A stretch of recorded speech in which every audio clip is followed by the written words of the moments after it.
Hi, I'm Greg Jimeno, Maryland DWI defense attorney. I'm here to give you the 3 options you have with respect to your driver's license if you've been arrested for a DWI in the state of Maryland. The first option you have is to request a hearing at the MVA.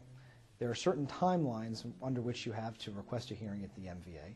Depending on the facts and circumstances of your case, you may be eligible after a hearing to have the ignition interlock installed on your vehicle, or you could have a limited, modified suspension, a limited driver's license, which would allow you to drive to and from work during the course of your employment, to and from alcohol education classes, to and from classes of higher education, to and from doctor's appointments. So depending on the facts and circumstances of your case, you may be eligible for one of these modified driving licenses. The second option you have would be to participate in something called the Ignition Interlock program. The MVA would ask you to install ignition interlock onto your vehicle. That would require that you blow into your car before starting it. It would ask you to keep blow into your car at certain intervals as you're driving down the road to make sure that you're not consuming alcohol while you're driving down the road.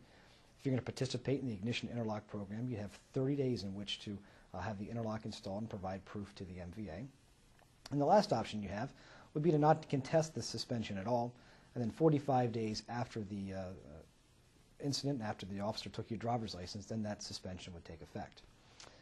Look, there is no blanket answer that I could give you to tell you whether or not you should do any one of those 3 options.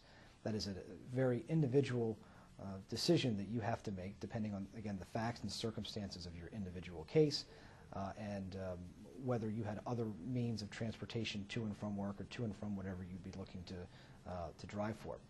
If you want more information about these options, feel free to visit our website, www.jimenogray.com, where you can download a free copy of a consumer guide that we have written called The ABCs of DWIs in Maryland, or you can call the number that's listed on the screen.